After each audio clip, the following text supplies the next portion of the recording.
Christian Parenting.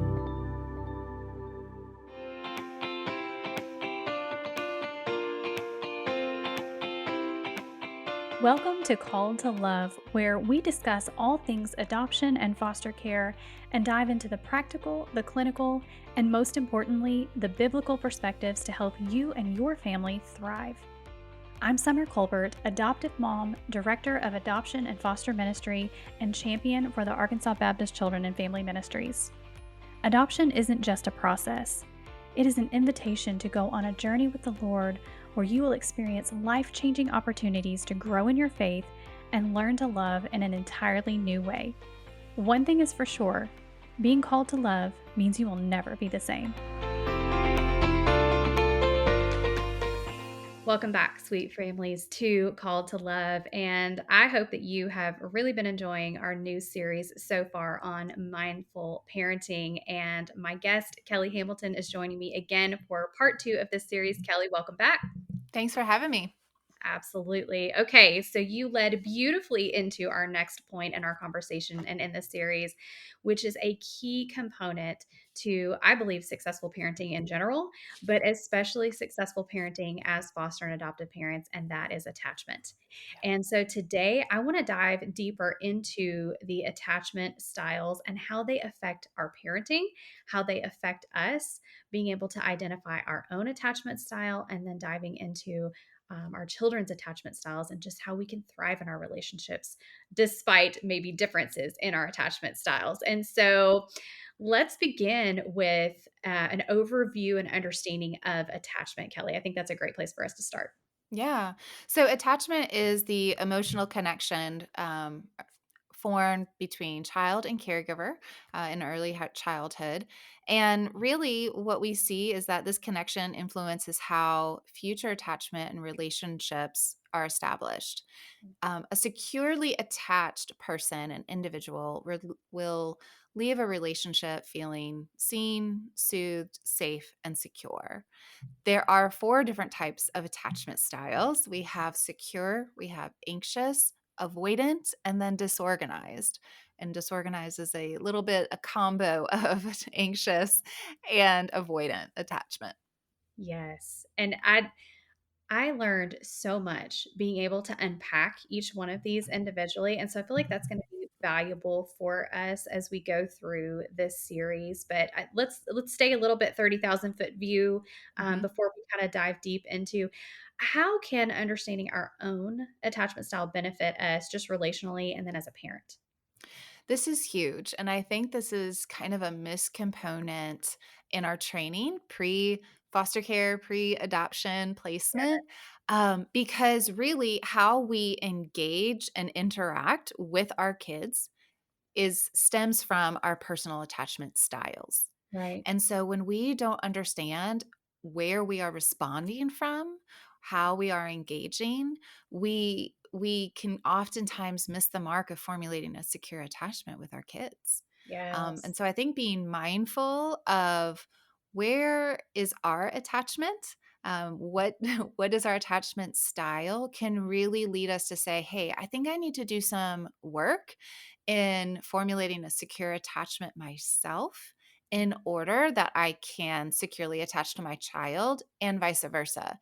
Because Yeah. really, attachment goes both ways. Right. Oftentimes we can feel like we're attached to our child, but maybe our child isn't attached to us.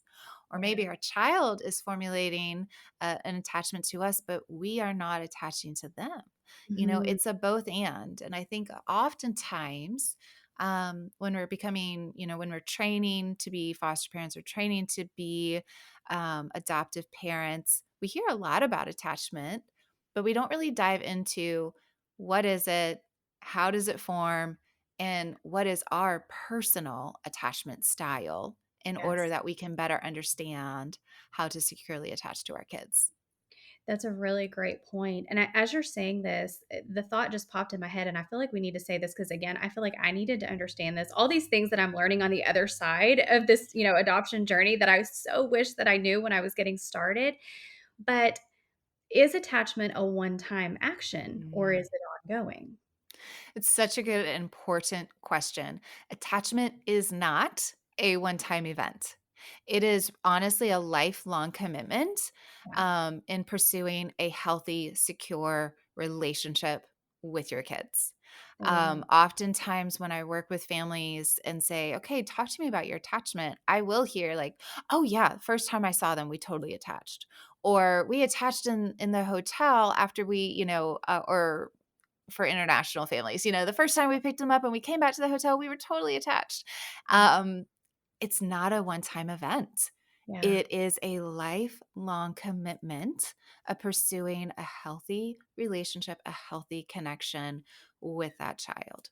Yes. Okay. That's a really, really great point. Because you do, I think, and again, I tell on myself a lot on this show because hopefully it gives voice to maybe something that Mhm. people are afraid to say. So I'm like, I'll tell on myself. It's fine. But, I had this hallmark idea of what adoption was gonna be like, and it was gonna be magical, and there was gonna be the big airport arrival scenes, and there were gonna be balloons and confetti, and, somehow there was magically gonna be music playing in the background, and then the credits were gonna roll, and it was gonna be this happily ever after stroll, into the rest of our lives. And, I mean, the opposite was definitely true for me, and it was a real smack to my whole idea of what adoption was going to be. And so that hindered my attachment because my Mhm. expectations weren't met on the Yes. front end.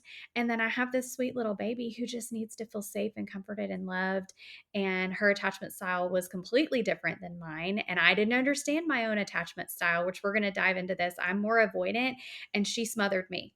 So you can imagine Mm, that was a recipe for disaster. And right. so with that, I mean, do you want to dive in a little bit to understanding and maybe identifying our kids' attachment styles as well as our own? Or because Mhm. I want to leave enough time for us to unpack the individual styles, but I feel like again, this overarching conversation about attachment might be helpful first. Yeah.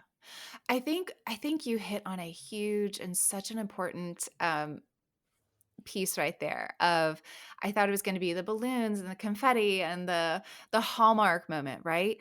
Yeah. And I feel like when we, and I'm going to include myself in this, when we as foster and adoptive families and parents place ourselves in the middle of the story, we are setting ourselves up for failure Yeah.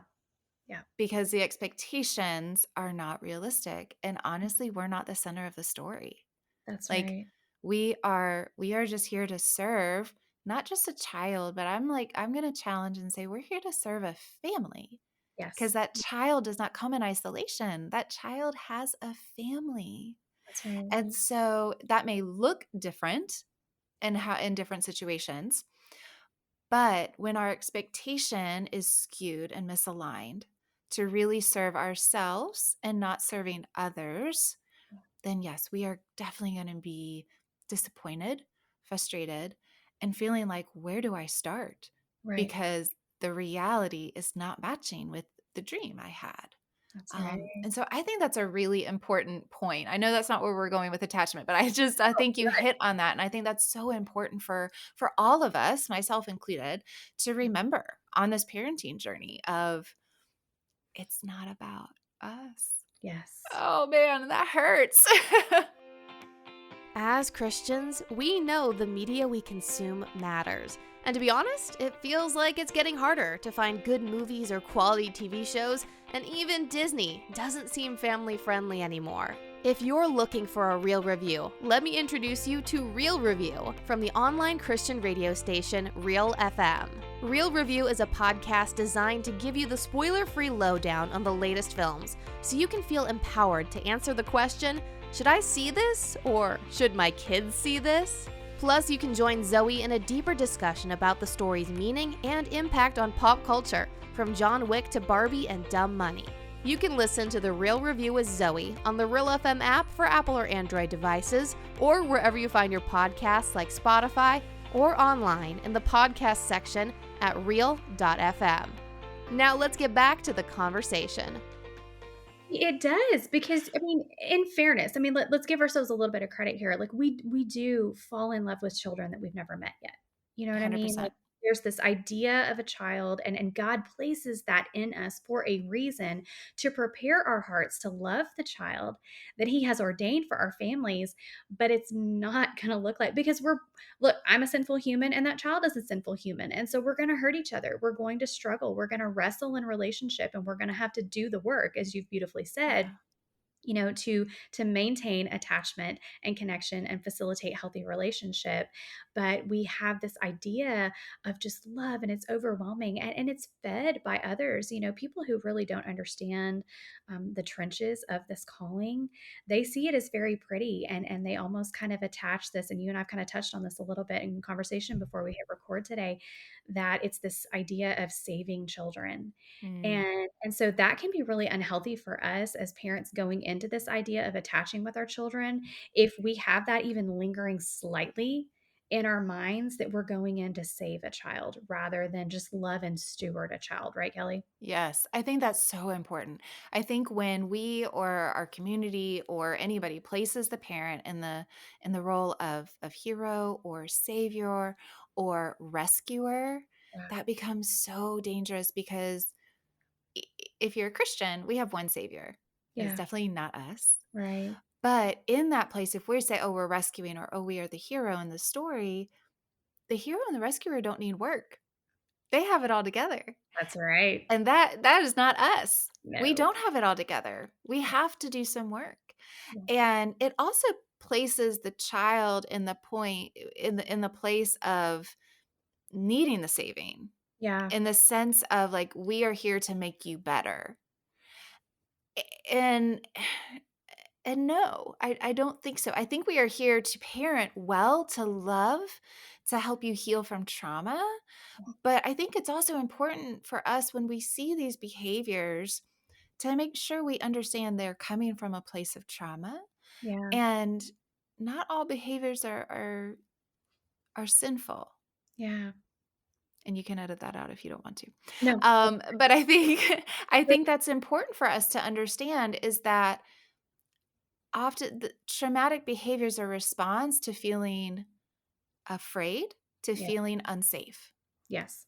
So our responsibility as parents is to build an environment that is regulating and that is safe, Yeah. and that the child can heal in Yeah. that space. And healing is painful. Healing is hard. It's not going to look pretty. That's right. Um, and so it is important for us, I think, to get back to attachment styles. If we Yeah. haven't done our own healing Yeah. in our personal attachment style, in our personal story, our own trauma, our own unmet needs Yeah. are going to come out sideways Yeah. when we're Absolutely. triggered. It's so true, and that's why it's cyclical. Like, it all ties together. And talking, as we are going through this series, talking about mindfulness, and then talking about attachment, and then to your point, we don't need to add any extra pressure to ourselves or to our children, because the first thing that's going to do is hinder attachment, 100%. Yeah. right? Yeah. And so that's the last thing we want to do. And so how can we free ourselves of that? I mean, we may be years into this adoptive parent journey thing. I mean, myself, I'm a decade in, at this point, and I'm just now figuring and having like these aha moments, and I'm like, oh, So I think that you don't have to necessarily have learned this on the front end. For those of you who are listening and you're at the beginning of your journey, and you're have the benefit of hearing what Kelly and I didn't know when we were, going through this, or you may be right alongside with us where you're like, yeah, I'm 5, 10, 20 years into this thing. It's never too late to Yes. understand attachment and to understand the importance of it, and where we need to begin with all of this. Right, Kelly? Yes, 100%. It is never too late. Even if your kids are out of the home and are grown adults, it is never too late.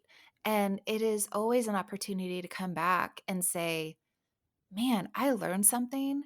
I really wish I had known this. Mm, And if out of my hurt, I caused hurt, I am so sorry. yeah. That wasn't about you, that was mine. I own that. I mean, what an opportunity to show our kids how to repair a ruptured relationship. We Yes. are going to mess up. I That's mean, 100%. We are just going to because we are human beings. right. But man, we have the opportunity to come back and repair those relationships and say, I am sorry I did this. I own that. That was me. I apologize. I'm going to work to make that right, Yeah. you know? Oh, Yeah. that's so good. Yeah. Along those lines, let's unpack that idea of because you're right. There's constant reconciliation that's going on in a lifelong relationship, and as you've defined this lifelong commitment to attachment, and being in relationship with somebody, give us just some basic steps to work towards either establishing healthy attachment or healing from broken attachment. For ourselves? Yes, and just Okay. in a relationship. Yeah. Yeah. I mean, I think it starts with us. So I think one, we talked about mindfulness last week, and Mhm. I think it's so important that when we are mindful, when we are aware of the present moment and can say, okay, here's the situation. Why am I responding this way? Yeah. So, for example, if we are in a moment that, is kind of annoying, but we are raging inside, like Mm, where's that anger coming from? yeah. And we have this sense in us to just shut down Mhm. and to not acknowledge it. Yeah. Okay, man, I'm really avoiding. Why am I avoiding? Why is that my default here? When Yeah. we're mindful, we can pinpoint the reasons of why we are responding the way we are. Yeah. And when we can understand where we're getting our response from, then we can do the work to transition into secure attachment styles or Mm, secure attachment behavior. So if in that scenario say, okay, I am so angry, but all I want to do is shut down, avoid it, stuff it, put it somewhere else. If I'm mindful, I can be aware of like, okay, that's my default, that's what I want, but I'm going to push in to this really uncomfortable feeling. yeah. I'm That's going good. to push in and be like, hey, I'm angry. I'm a little upset right now. I need a break, but I'm going to come back in 5 minutes. And can we talk about it then? Yeah. We're able to identify why we're responding the way we are. Yeah. We're able to identify what we need in order to move to a secure attached behavior. And then we're able to ask for what we need. Mm, And so I think that's really where we have to start is that mindfulness of why we respond the way we do. yeah. Is it secure attached behavior? And if it's not, how do we pivot? Yeah. And it takes time. Mhm. And often it takes also professional help. Yeah. For Yeah. me, I think that was one of the best things that my husband and I can do is lean on professionals to be like, I need someone to help me walk through these very murky waters because this is new. This is all brand new. So I need some guidance. And I think that's very important for us to say, man, I need to do my own work and I need someone to help me. Yeah. Oh, that's Yeah. a great point. And we're going to dive into the next episode. We're going to go very specific and we're going to go through each of the attachment styles. But for the moment, I want to ask this question as we're closing out. Um, when you identify your attachment style, is that always your attachment style? Ooh, such a good question. No, it's not. I think one of the things that we learn is even in our foster and adoptive parent training is hey, the brain is moldable, right? It can heal itself, it can create new neural pathways. The same is for attachment style for a child Mhm. that, we say, hey, if they can attach to you, they can attach to others. Yeah. The same thing goes for us is that we can retrain our brains to operate and respond out of a securely attached place. That's Now, it may have a default in times of dysregulation. We're yeah, probably going to default to, the old habits, right? right. But when we are mindful and when we have practiced with repetition, just like the same thing we tell our kids, right? Then we can learn these new behaviors and move into it in a different attachment style for sure. Okay. That's helpful and hopeful for people like me because I will beat myself up when I go to Mm. that default, when I'm dysregulated or when whatever that might be. So that's really, really encouraging. Listeners, I hope that's helpful for you as well. Kelly, this is so helpful just to kind of have this overview conversation, I feel like, of attachment. And I want to ask one last question on this line of thinking to just to kind of get us in the framework as we dive, specifically into these attachment styles. Remind us of the benefits of healthy attachment. I think that's so good. One, I think when we have a healthy, secure attachment, each person is able to express their need Mhm. and know that that need is going to be seen as valuable, worthy, and met. Yeah. They can express any emotion that they may have without fear of a rupture in the relationship. Yeah. They can um, trust easier. They can celebrate more. We can really kind of move in that relationship without fear that it's going to fall apart, Mm. you know? That's so good. And that's what our kids need. Again, that is a core felt need for all of us as Yes. individuals, but certainly for our adoptive and foster kiddos is that my loved one, my caregiver, my person that I depend on is not going to leave, and that there is nothing that I can do to break that. Yes, we may have to do some work. There may be some things that hinder and disrupt, but that is going to remain. And that is the way that the Heavenly Father parents us. Yeah. And so that is the way that we want to model healthy parenting and healthy attachment for our children. Beautiful way to land that, Kelly. I love that. Listeners, come back next week as we are going to dive into specifics and the 4 attachment styles. Thank you so much for listening today. And thank you so much, Kelly, for your insight in this topic. Thanks for letting me be here.